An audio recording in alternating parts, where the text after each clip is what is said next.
provided to you by the Miami Herald. I am your host, Omar Kelly, trying to figure out what the heck happened to this light and why it's looking a little weird. And joining me is my colleague, Isaiah Smalls, who is got his one day in Miami before he heads up to Mobile for the Senior Bowl. He is making his inaugural Senior Bowl trip. For those who know, Senior Bowl is one of my favorite events, just because it gives you an opportunity to have your eye on the talent doing football drills instead of doing combine drills, playing the actual sport that they'll be paid millions to play.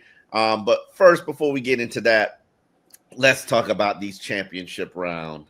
The Philadelphia Eagles just bludgeoned to the death the Washington Commanders 55-23.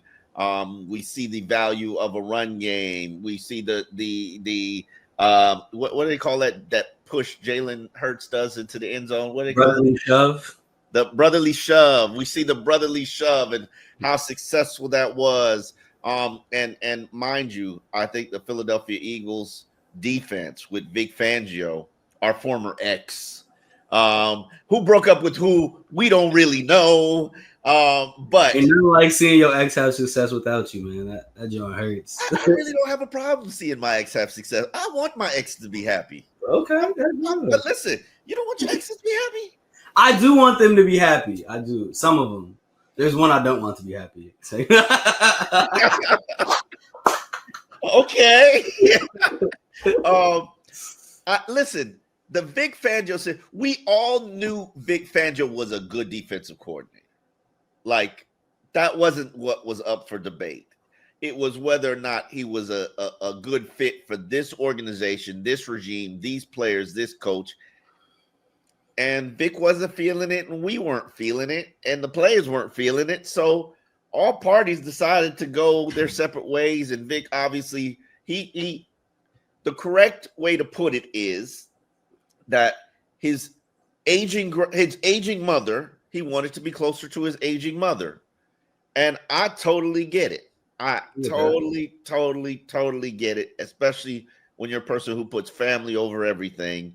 And so, you know, we can ignore the kick rocks situation from players. You know, somebody left you.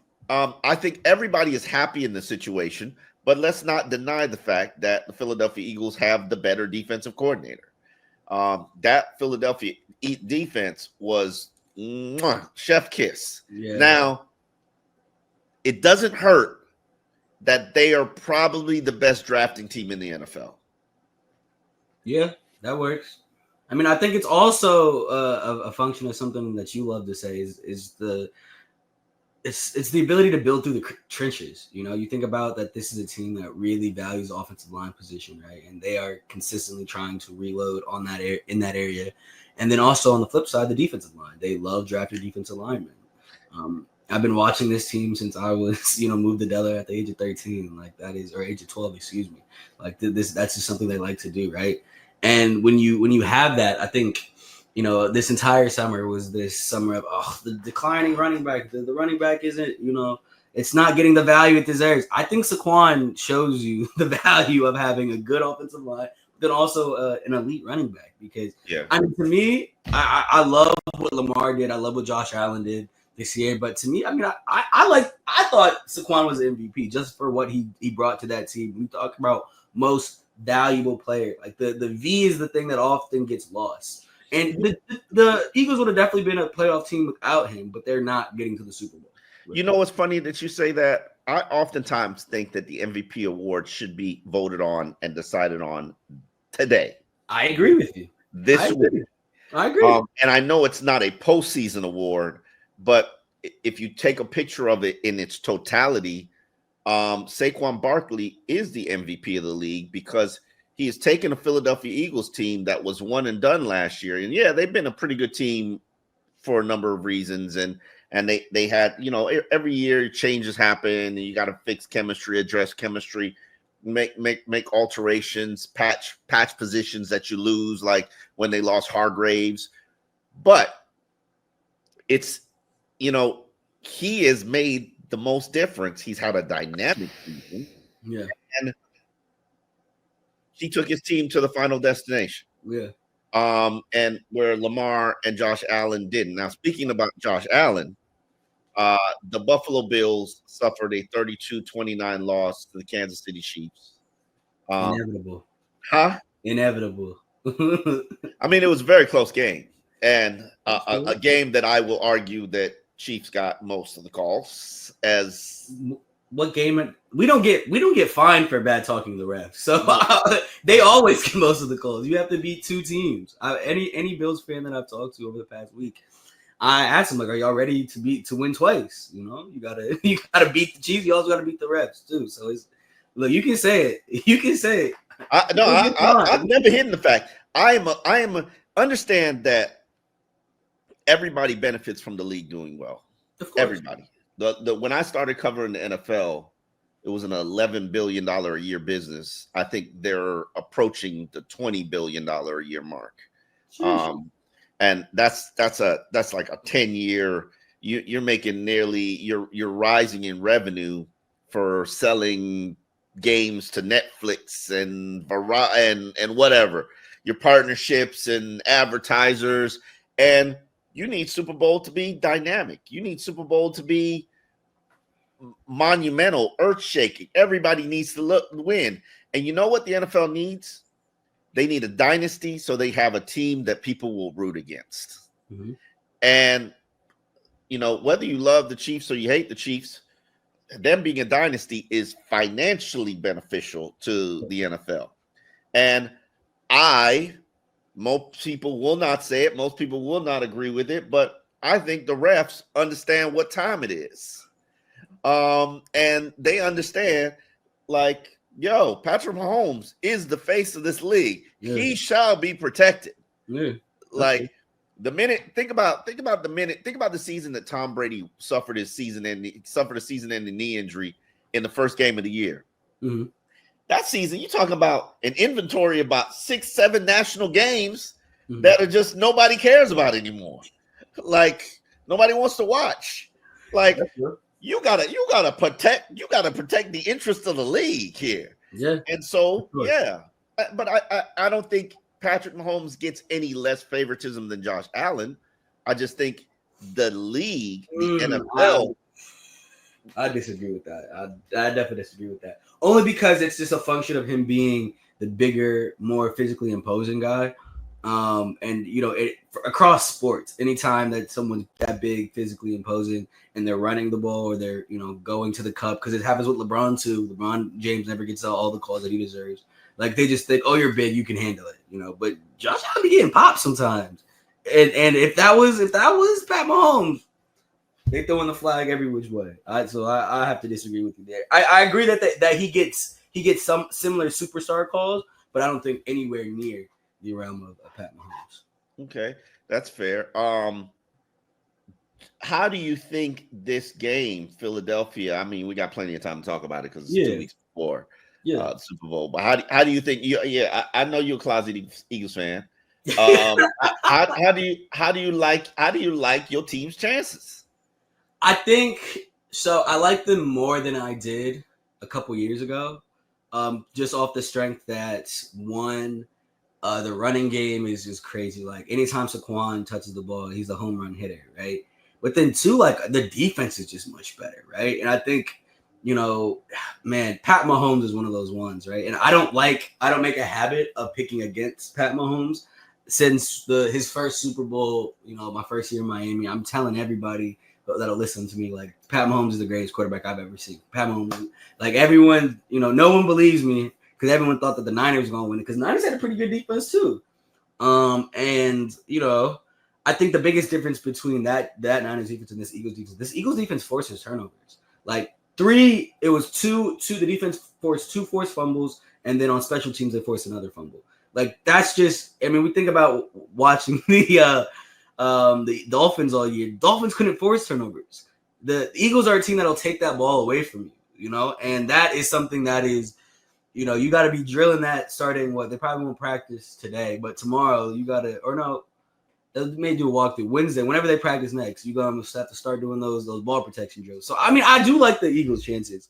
It's just difficult. I'm not going to give a prediction right now, but it's so difficult to bet against Mahomes. But I think if there was going to be a team that could throw kind of in his little run right now in his quest for a three-peat, I think it would be the Eagles. Just considering what they also did with Brady a couple years back, or more than a couple years back. Like they really feed into that underdog mentality, right? And I mean, Philadelphia's a blue collar city, right? It doesn't have the glitz and glamour in Miami.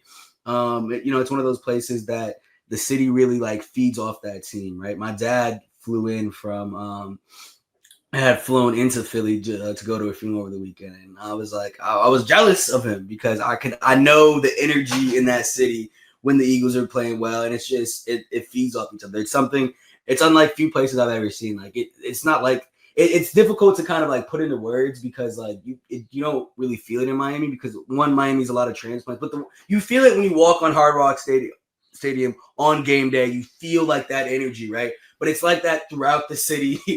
Extending into Delaware to like it's insane. There are places like that, like Buffalo. You like game day. Yeah. You're not gonna see anybody in the city that's not wearing Buffalo gear. Exactly. So yeah, that's unique. Here's I'm not gonna predict the game, but here's why I think the Eagles are in trouble. Mm-hmm. Unless they get some guys healthy back on that offensive line, Jalen Hurts, boy, that he was under pressure. He was feeling that heat. Yeah. And the Commanders' defense is not like that. I tell you, Chris Jones. Yeah. He's one of them ones. He's one of them ones. He's gonna wreck the game for you right now. So that's gonna be an interesting challenge, and it really comes down to coaching and game planning. However, I would never bet against Andy Reid. Andy Reid is the gold star of NFL coaches. I remember when he was fired from the Eagles. I was like, I don't care who's coaching the Dolphins, fire him. Let's go get Andy Reid. Like, who was coaching the Dolphins at that time? I think it was Joe Philbin. I gotta look it up. But yeah, it was. I definitely have to look it up, but I was like, yeah, if you don't see what Andy Reid is, but that was already in the works. Yeah. That was already in the works, but yeah, that's the thing. People are always talking about, oh, wow, why can't the Dolphins go out there and find an elite executive, elite head coach? Well, you had one when you have Bill Parcells. 2012 happened to be, I think that was the first year of. It was Philbin. I just looked it up. First year of Philbin. It was the first year of Philbin. Yeah. Yeah. They had. Yeah. We Dolphins had Todd Bowles as the interim coach, and I'm like, how do you not go after Andy Reid? How do you not full court press Andy Reid? But that just wasn't meant to be, and unfortunately, I can't tell you any Andy Reids out there. I mean, Mike Vrabel was the best coach that was out there, and I'm not giving him full power of an organization. Andy Reid, you can have it all. You can have whatever you want. Mike Tomlin, if he's out there next year. I was going to ask about that. I was going to ask next year. See, but that's bad history. And here's the reason. Even though it was not Steve Ross, you know the story. Mike Tomlin to hip hop. The Dolphins turned down Mike Tomlin. And send him into the arms of the Pittsburgh Steelers, and because he was too hip hop. That's the part about it But the NFL wasn't ready for that. The NFL was not ready for that. It was an old boys network. I think that was very early stages of the Rooney Rule. Yeah. Or maybe Rooney Rule hadn't even been enacted at that point. NFL wasn't ready for. And I would argue still isn't ready for a lot of African American head coaches, but that's another story. And that's the reason why they continue to get bad jobs. But let's move on to Tyreek, the latest as Tyreek's world turns. A lot of people don't know this, but Tyreek and his wife are part of the WAG series. I made sure that you got the assignment of being the WAG's documentarian. I'm not even finished with it because he was only in it for like 10 minutes in the first episode, and it was it wasn't. Yeah, but it wasn't like consequential. Like he didn't say anything. Like I think the story that I was gonna write was like, I watched Wags Richie so you don't have to. Here's all the stuff that Tyreek was in, and like he was in the first episode, but he wasn't in the second, wasn't in the third, wasn't in the fourth, like. And it's like about his wife. It's about his wife. It's wife. She barely was in it either. She's not even one of the main people. She's like the tertiary star. Yes, Jules was in it more than her. You know. That would be Duke Riley's ex-fiance. They were never married. I thought they were married. It was ex-fiance. Oh, I thought they were. I didn't know. I thought it was ex-wife. I don't know. I don't know if they got married. That's a good question. I don't know the answer to that. I know they have a child together. Mm-hmm. Maybe they are married. I don't know. I don't care. But Tyreek this week came out on his Twitch. I'm not exactly sure. One of his social media channels, and Tyreek has many, many social media channels. He was gaming, and he basically, let me see if I can find the exact quote that Tyreek said, because we will have to clean it up a little bit. Tyreek explained his behavior, explained his comments. I bust my butt every day, so I deserve to feel like that. I deserve to have some kind of opinion. Bleep. You all just want me to say we'll get them next year. Bleep that. We have to put some pressure on these bleepers. Y'all have to fix this bleep, bruh. Come on, add some bleeping dogs to this bleep. I compete. I love to compete. Now, what did you take from Tyreek's comments? He explained it was just frustration. I mean, I think that's what a lot of people said. I know that I know for a fact that's what you said. And I'm inclined to agree with them. And that's what Rosenhaus said. Like, I mean, look, man, if we're gonna take Rosenhaus at his word, right? And Tyreek Hill, you know, you are the star player, you are the reigning number one player in the NFL, right? If you tear or ligament in your wrist, you break your whatever happened, right? It's something that says, hey, you have to get surgery. If you elect not to get surgery, right, and you go out there, you play, and it's been an up and down season, then your quarterback gets hurt, right? And so now, and then the offense suffers, and so by the end of the year, and then you lose final game, because there's some, even though they wouldn't have made the playoffs, right? There's pride in being above 500, right? Just because, look, you know, there's a lot of adversity we faced in the beginning of the year. We were able to overcome it. There is pride in that. And then y'all lose to like the Jets team, and it's just like, ugh, like it's I'm not necessarily mad at him because of, you know, what he said, because look, he was kind of right. Like, look, like if this is, and he could read the writing on the wall. Like this team has a lot of holes to fill between now and next year, right? And he knows that. I'm sure he doesn't know the ins and out of everyone's contract, but he knows that there could be. Oh, they know the in and out of everybody's contract. They know the people who are going to get shaken down. The players have a private chat where they discuss all of their private business. I clearly am not on this chat, but they discuss all of it. And so I say that. I say all that to say, he looks at the writing on the wall and is like, look, I don't want to be here. Like, and I'm not mad at that, because there is a lot of holes to fill on this roster. You need to. He doesn't want to waste his time and season and careers of his year. Yeah, but I agree. Here's my response to that. Mm-hmm. If that was the case, and you knew this was going to be a challenge to keep together because you took the money, mm-hmm. you shouldn't have took the money. That's like all the people who took the money, y'all are the reason why it's challenging to keep it together. But it didn't stop y'all from taking the money. That's true. It's a double-edged sword, though, because I'm not going to hate on you took the money. Tyreek, you took the money. Jalen, you took the money. Jalen, you took the money. Y'all took the money. Mm-hmm. So, and for Tyreek, you're one of the freshest to take the money. Mm-hmm. You could have been cut, traded, released right now, because this would have been really the final year of your deal that you signed with Miami.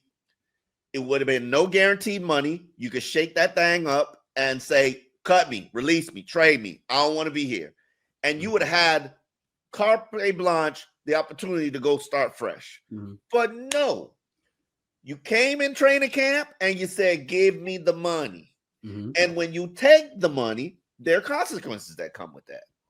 Now, is it your fault that this team doesn't have dogs on it? No, it's not. Mm-hmm. I'm not going to put ownership on that. It is Mike McDaniel and Chris Greer's fault, the reason why this team doesn't have dogs on it. I remember Jalen Ramsey in training camp. I remember listening to that speech because it was the day that I was going to sit there and talk to Tyreek for a one-on-one. I was literally the only media member on the field where Jalen Ramsey, in front of the owner, the coach, the GM, was cussing out the team and cussing out everybody and telling them, y'all going to be some dogs or y'all not going to be here. We going to bark, we going to bite.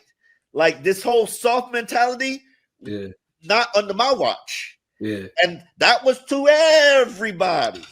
Yeah. Now, clearly, team did not play like that. Yeah, no, not at all. Yeah. And you have to create that culture. He tried to create that culture. Mm-hmm. I think Jordan Brooks tried to create that culture. Calais Campbell tried to create that culture. But not enough people were helpful in creating that culture. So does that culture start at because I know, like, to me, I believe it starts at the top, right? It has to start from McDaniel, right? Because I know the top is Chris Greer, though. And I'm not excusing Mike McDaniel from, like, here. I'm not excusing Mike McDaniel for the reason.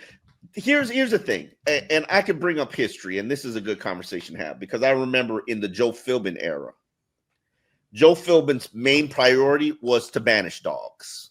Mm-hmm. Dogs were, in his mind, uncoachable people. Dogs were, in his mind, people who got off the leash and would bite the neighbors, like Tyreek. Dogs were people who bucked back, like Jalen Ramsey. I got to be specific when I'm talking about Jalen's. Mm-hmm. And so they had to go. All dogs had to go. It was a dog banishment program, okay? Yeah. But that was from a head coach who had no business being a head coach and was not a leader of men. And that experience taught me the number one thing that a head coach has to be, he has to be a leader of men. He has to be able to command people with strong personalities. If you can't coach Jalen Ramsey, you have a problem. If you can't coach Tyreek Hill, you have a problem. If you can't coach, who else is difficult to coach on this team? Oh, I'm sorry. Jalen is not difficult to coach. Let me correct that statement. Well, it comes back and bites me. If you cannot coach people with strong personalities, you're going to have a problem in the NFL.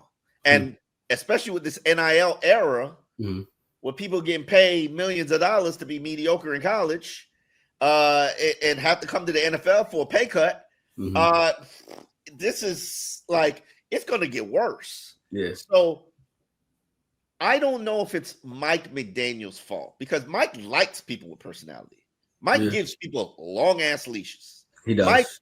Mike, like, come on. They acted like fools last year, 2013, celebrating in the end zone with the end zone celebrations because they were having fun. Did you see any end zone celebrations this year?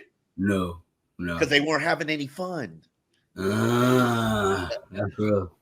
So, like, it's easier to coach dogs when you having fun, but then when you're losing, winning solves a lot of problems. It does, for sure. Absolutely. And I think winning will solve a lot of problems with Tyreek too.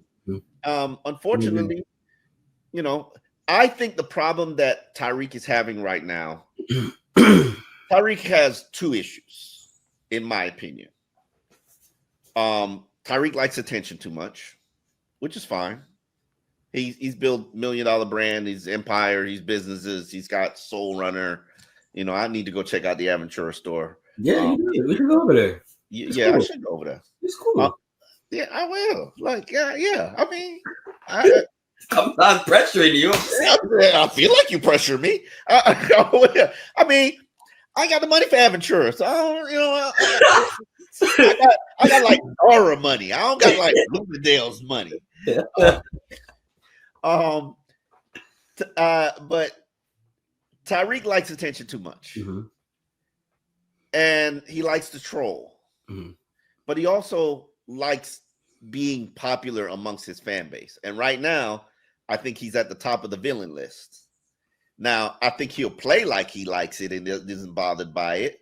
But truthfully speaking, I think it does bother him, which is why you see the comments now is like, you know, he still hasn't said, I want to be part of the Dolphins. I want to be with this team. Yeah. Like, you know, but he knows you took the money. It does not financially benefit us to get rid of you, to move you.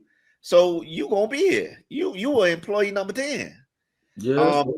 But he also knows, as a player who's one of the highest paid players on the team, as a face of the team, as a marquee player, he has power and influence. And if he goes to Mike McDaniel and Chris Greer and says, y'all better get this bleep together, which is clearly what he did. Yeah. Or I don't want to be here. He flat out said, you got to put pressure on these people, pressure on this organization. Yeah. And it's true. And players have done that routinely year after year. Y'all just don't know about it. Because think about it. If I'm making 3-4 times more than you working for the same employee, who's got more power? Who's got more leverage? You do. That's actually, you're literally speaking about the case at the Miami Herald too. Like, it's crazy how life works, huh? Like, that's just the reality of the situation. So if the next GM is going to decide what happened to Tyreek. If y'all want to be the GM, y'all better fix what's going on here. Yeah, and what statement outside of quitting on quitting on the team and quitting on the season? And I think that shows a little bit to me the fact that he was like, screw 1,000, because he could have easily got to 1,000. He just said, I don't want to put myself at risk. Let River play. River hasn't played all season. Let River get some numbers. Like, people act like players don't think about this stuff. Like, River's probably, if he's not brought back here, is he guaranteed employment in 2025? I don't know. I don't think so. Maybe not. Probably not. Honestly. I'm not saying that he, hell, Buffalo makes a living off scrap pieces, and Mac Hollins, that's my dude right there. Mac Hollins is a baller. So, he let River get some run. Like, people act like, okay, yeah, he ain't want to play no more. If I played my whole season with a hairline fracture in my wrist and had all these issues medically, and we out of it, what am I on the field for the last 12 to 15 snaps? I know people will look at this as an excuse, but they got to understand, I've been doing this for 16 years. I done seen players quit games. I guess it's about a list about 50 long of people quit games, especially at the end of the year. Like, go back to Adam Gase's final game with Buffalo. Half the team pulled themselves out the game. like, bro, half the team pulled themselves out the game. Oh, boy. Like, I'm done. I ain't playing. I'm good. I played the first half. I'm good. But anyway, so how do you think Tyreek can fix this problem? I mean, I think it starts with accountability and apologizing, right? Like, I think you think he has to apologize to the fans? I think Free Guy apologized to his teammates first, for real. Because I don't, and I said this before on the podcast, like, the fact that he had his teammates, a lot of them who did not even realize what Tyreek said, answering for him, that's not a good look. I'm sure that they were frustrated, because why it's the final day of the year? Why am I answering questions about another grown man and what he did and what he said? Like, I feel like if I were them, I'd be like, well, I need an apology. Just sit down, talk to the team, and then apologize, not only for that, but also quitting, because there was a lot of guys on that team that didn't quit. Granted, they might not have had the same, injuries, histories as you, but, like, at the end of the day, like, you're flesh and blood too. You're a man. You put on your pants one leg at a time, the same way as I do. Like, granted, you get paid a lot more, but at the same time, that doesn't really mean what those are numbers, right? Like, there's a lot of people that I'm sure that really cared about the fact that he literally gave up. He gave up. And granted, there was nothing to play for. And I'm actually inclined to agree with you in the sense that, like, he didn't have anything to play for, right? So why is he playing? And I'm not mad at that. I just think that should have been a conversation. So you don't give him any credit or benefit of the doubt, and that's one thing Tyreek has tweeted about. I think he was like, my teammates and my coaches know what I've been through and what I've gone through to play this season. Yeah, I do give him credit. I do give him credit, but I'm sure that there are people that are a little bit frustrated at the fact that one, he quit and then said, I don't want to be here. That's not like, okay, if you're not here. I don't know. Do you remember what Bradley Chubb said? He said something to the effect of like, well, if he doesn't want to be here, that's fine. I'm more focused on the guys that do want to be here. If that doesn't speak volumes. Yeah, and you're talking about Bradley Chubb, who's either going to get shaken down or released or cut. Bradley know the business. Bradley want to be here because there's $20 million on the line. But if they come to Bradley and say, Bradley, we need you to take a $12 million pay cut, I bet you Bradley start acting like Tyreek. I'm just saying. You see, there's always a balance. But yes. So I just say all that to say that I think he will need to apologize to the teammates and then also the fans as well. But I think the fans' apology is a lot less. Like I don't like fans are gonna be hurt regardless. Like I had fans in my DMs yesterday saying like you got to feel for Buffalo, and they're like, oh, feel for Buffalo. I'm just happy that they're next to my couch, next to me on the couch too. And it's like, bro, you gotta let that hurt go, bro. You gotta let that go. I get it. Like I'm not the biggest fan of the Cowboys Giants either, but like you know what I'm saying, like. Both those teams aren't good. If they have success, well, more power to them. I don't care. I don't care that much. But I say all that to say, I just think there has to be some level of accountability. And Tyreek, from what he said, from what I've heard, like he takes accountability, right? So we might not see the apology to the teammates and stuff like that, right? But like in those circles, and I think honestly the reason you mentioned something earlier, like he hasn't publicly said, "Hey, I want to be a Dolphin." You know why I don't think he said that? Because I think he's waiting to see where the pieces fall. Why release the pressure you put on the organization? Yeah, like where there's still got the draft, you still got free agency. So there's gonna be some things that and once you see like, all right, like I like that move, I like that move, and you can start to figure out how there's a man who had Chris Greer's face as his avatar for most of the offseason. For real? Yeah, he had Chris Greer's face as his avatar. Like he was like, we building something here. But Tyreek is Tyreek. Tyreek is a unique individual. Unique. Fortunately, I speak diva, so I can translate. Hey, you going to the Senior Bowl? Yeah. Excellent city, Mobile, Alabama. Okay. I love it. Great seafood if you're into seafood. I was about to say, I know I'm gonna eat good, yo. That's what I'm looking forward to. I'm gonna eat good. But you also need to be looking forward to some prospects, some finding Dolphins, some offensive linemen, some defensive linemen, some trench players. And unfortunately, I'm doing this series that I'm doing. Don't ask me what the name is. Okay. Damn it, I forgot the name already. I'm doing progress, problems, and some whatever. Okay. The 3 P's. The 3 P's. And as I look through this series, there is not a single position unit that does not need to be addressed this offseason. Mm-hmm. And to me, that's pretty scary. And that's from quarterback to running back, because they're going to cut Mostert, to wide receiver. Like, what do? You got 2 in Malik, and okay, but you got to fill out the rest of the unit. Tight end, I think they're going to cut Durham. Offensive line, that they need a whole new one. Defensive line, only Zach Sealer's under contract. Edge player, you see the situation with Chubb.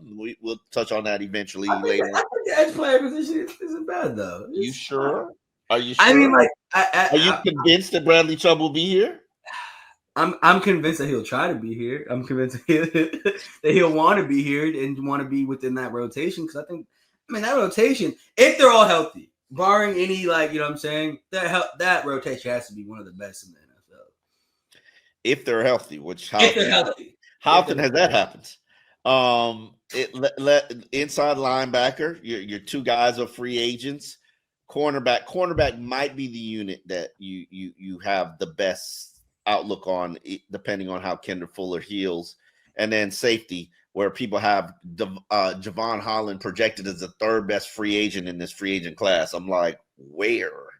Like, yeah. Javon Well, Holland inside is. linebacker, they need only one. Jordan Brooks is signed, right?